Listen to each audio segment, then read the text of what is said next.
Assalamualaikum warahmatullahi wabarakatuh. Apa kabar anak-anak? Hari ini kita akan belajar bahasa Indonesia. Kali ini kalian akan ditemani oleh saya, Ibu Citria. Untuk kali ini kita akan belajar tentang materi teks eksposisi.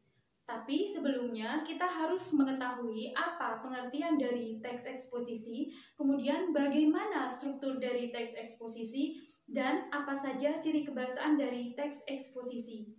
Baiklah, silahkan kalian perhatikan slide berikut ini.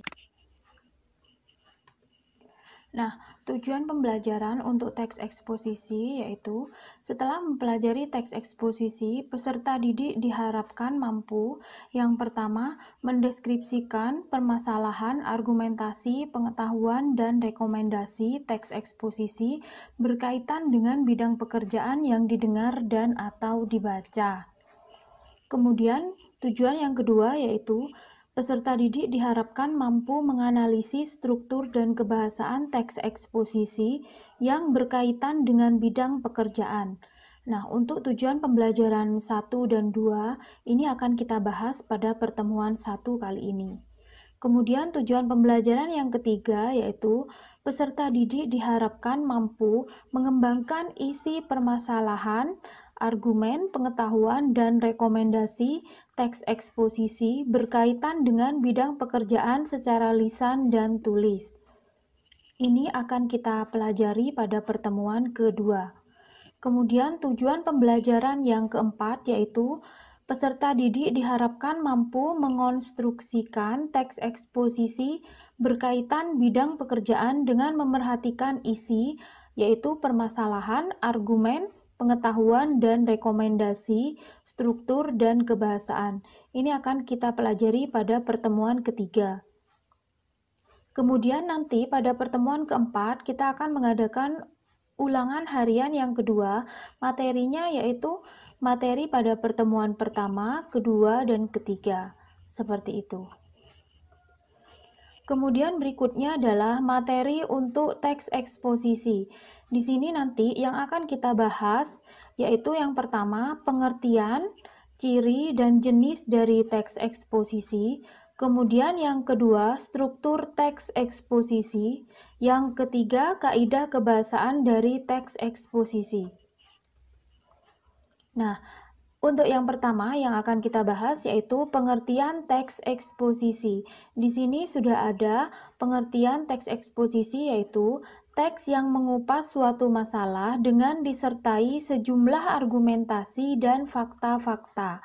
Jadi, untuk pengertian yang pertama ini, jelas teks eksposisi itu terdapat argumen dan disertai dengan fakta-fakta.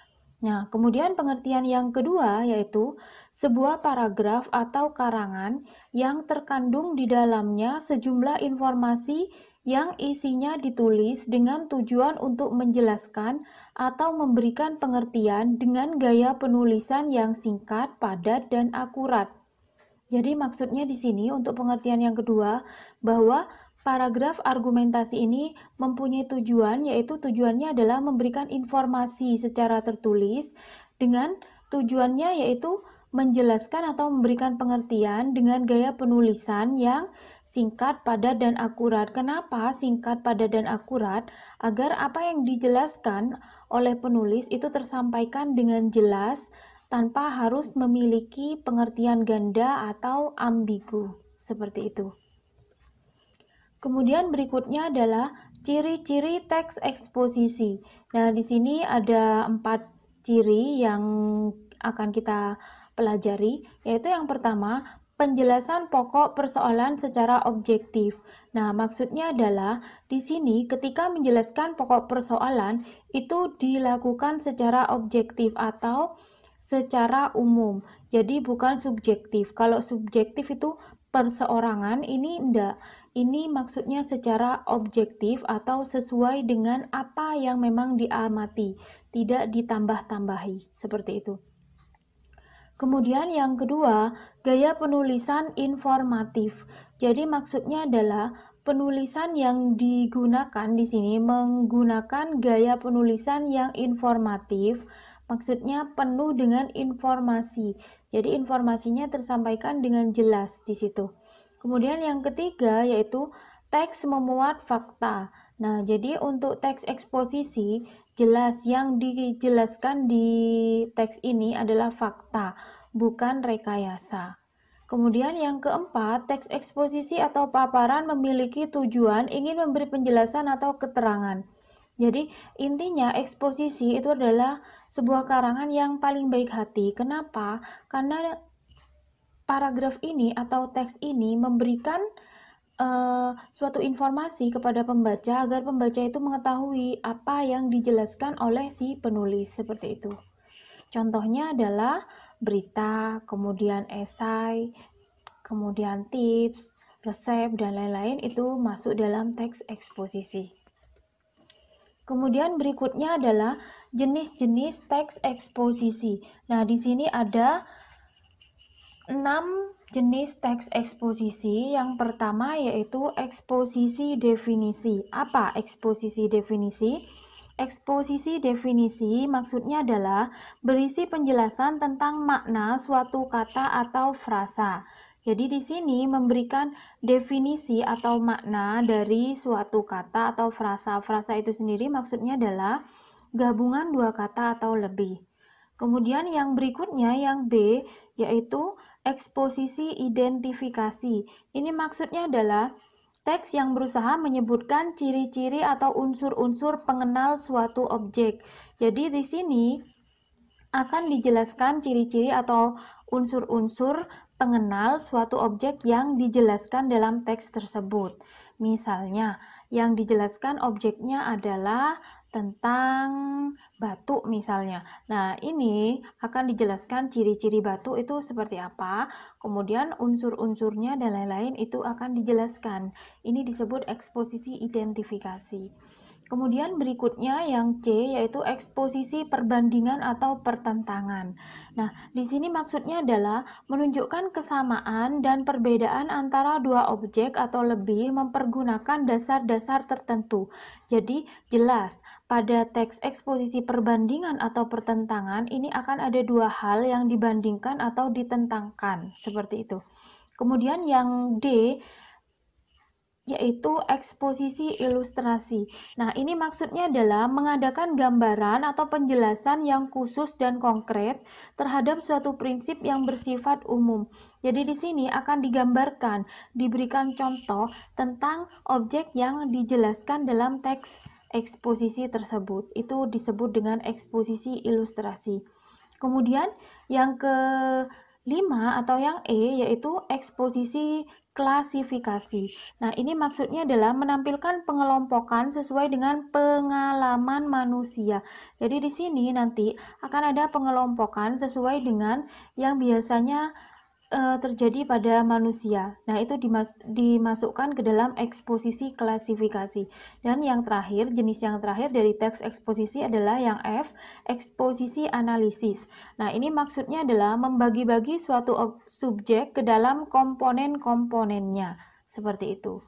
Jadi, nanti jika kalian menemukan teks eksposisi, kalian bisa membacanya terlebih dahulu dan kalian juga akan tahu, oh ini masuk jenis teks eksposisi apa. Nah, seperti itu.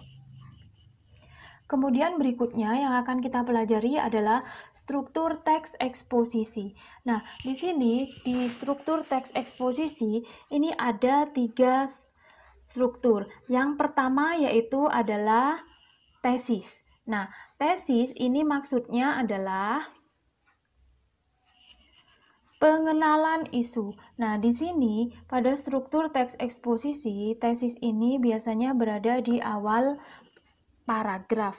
Jadi di awal itu akan kita lihat berupa pengenalan isu, masalah, ataupun pandangan penulis secara umum tentang topik yang akan dibahas. Nah, itu disebut dengan tesis.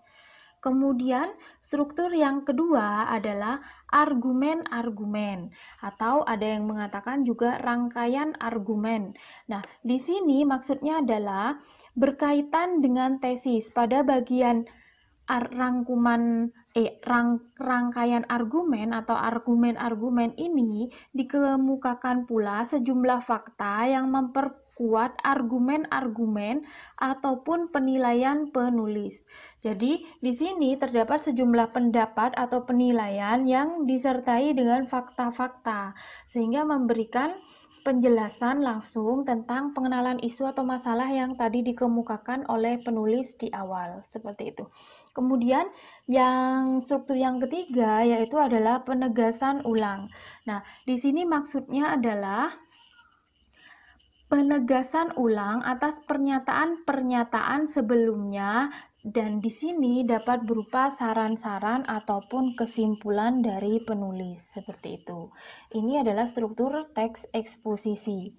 Kemudian berikutnya yaitu adalah ciri kebahasan dari teks eksposisi. Nah, di sini kita bahas tiga saja secara umum, yaitu yang pertama adalah istilah.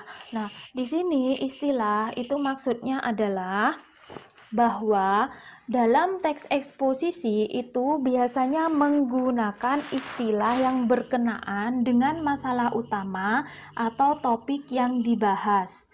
Contoh, misalnya topik yang dibahas tentang kebahasaan, maka istilah-istilah yang akan muncul dalam teks eksposisi tersebut jelas ragam bahasa yang berhubungan dengan istilah kebahasaan.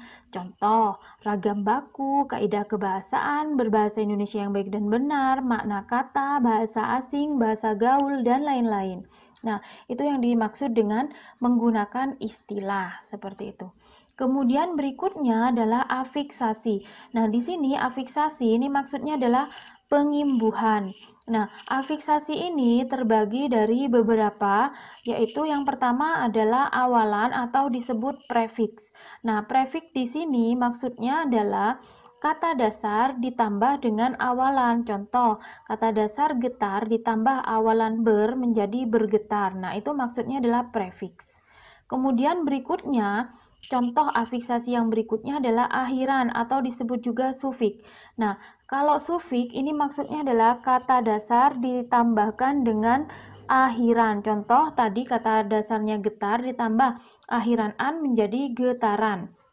Kemudian contoh afiksasi yang ketiga adalah akhiran dan awalan disebut juga konfiks.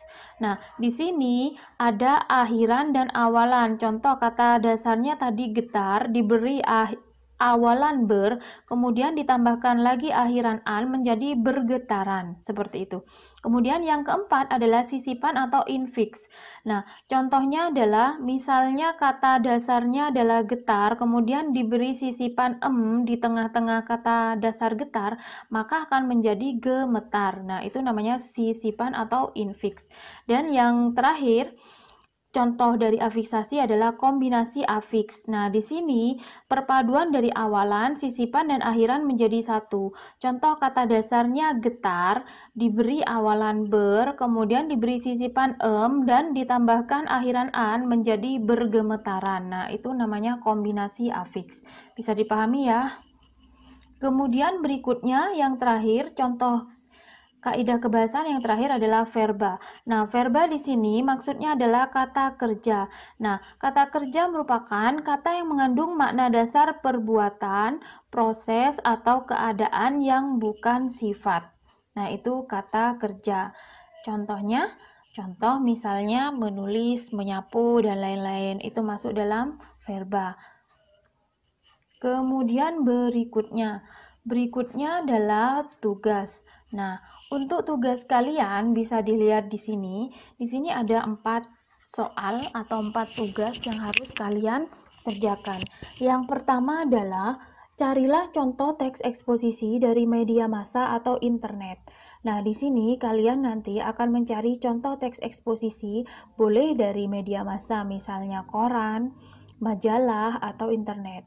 Tapi saran saya dari internet saja, hanya saja kalian jangan memilih yang sudah dianalisis, karena di sini bukan soal betul salah, tetapi pengalaman kalian menganalisis itu lebih baik daripada kalian betul tetapi kalian tidak paham, seperti itu.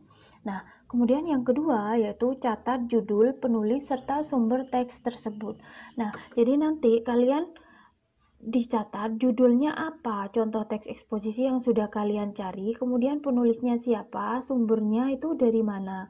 Misalnya dari internet, maka sumbernya kan ada alamat internetnya, itu alamat webnya. Nah, itu yang kalian sebutkan. Jika itu ada penulisnya, juga ditulis nama penulisnya. Kalau judul, pasti ada judul. Seperti itu. Kemudian yang ketiga yaitu tunjukkan bagian-bagian strukturnya yang meliputi tesis, rangkaian argumen atau disebut argumen-argumen, serta penegasan ulang yang ada dalam teks tersebut. Jadi kalian nanti dari teks eksposisi yang sudah kalian cari di nomor 1 itu kalian tunjukkan. Misalnya paragraf 1 ini masuk dalam apa menurut kalian? Tesis misalnya. Nah, kalian beri tanda ini tesis, berada di paragraf pertama, misalnya seperti itu. Kenapa itu masuk tesis? Nah, itu kalian beri alasan, karena titik, titik, titik. Nah, seperti itu. Kemudian begitu juga rangkaian argumen dan yang terakhir penegasan ulang juga sama. Ada di bagian mana dari teks eksposisi kalian, kemudian kalian beri keterangan seperti itu. Kemudian untuk yang keempat, di sini adalah temukan kaidah kebahasaan dalam teks eksposisi tersebut. Jadi maksudnya adalah dari teks eksposisi yang sudah kalian cari, itu kalian coba temukan kaidah kebahasaannya, seperti yang sudah kita bahas tadi. Minimal 3 itu bisa kalian cari. Misalnya yang pertama, tadi ada apa? Tadi misalnya ada istilah. Kemudian yang kedua di situ ada kata kerja misalnya, kemudian yang ketiga misalnya di situ ada afiksasi. Nah, kalian beri contohnya dari teks eksposisi yang sudah kalian temukan di nomor 1, seperti itu. Kemudian berikutnya, tugas itu kalian kerjakan di buku tugas. Setelah selesai hasil pekerjaan kalian, foto, dan nanti kalian foto kalian perkecil filenya menjadi PDF ya, dan paling besar itu 100 MB. Setelah itu baru kalian upload di Google Form yang akan saya bagikan di Google Classroom. Bisa dipahami ya? Selamat mengerjakan. Nah, untuk daftar pustaka untuk materi kali ini saya dapatkan dari 4 sumber, bisa kalian lihat sendiri seperti ini. Nah, ini ya 4 sumbernya. Baiklah, berikutnya adalah kata motivasi. Nah, di sini kata motivasinya sangat pendek tetapi sangat bermanfaat untuk kalian dan saya sendiri khususnya, yaitu orang yang berbahagia adalah orang yang pandai bersyukur. Maka, jika kalian ingin bahagia, maka perbanyaklah bersyukur. Tadi kalian sudah mempelajari tentang pengertian dari teks eksposisi, kemudian bagaimana struktur dari teks eksposisi, serta apa saja ciri kebahasaan dari teks eksposisi. Semoga pembahasan kita tentang materi teks eksposisi hari ini bisa memberi pemahaman kepada kalian bagaimana dan apa itu teks eksposisi. Baiklah, terima kasih. Sampai jumpa minggu depan. Semoga kita tetap sehat dan jangan lupa selalu jaga diri dimanapun kalian berada. Baiklah, saya akhiri. Wassalamualaikum warahmatullahi wabarakatuh.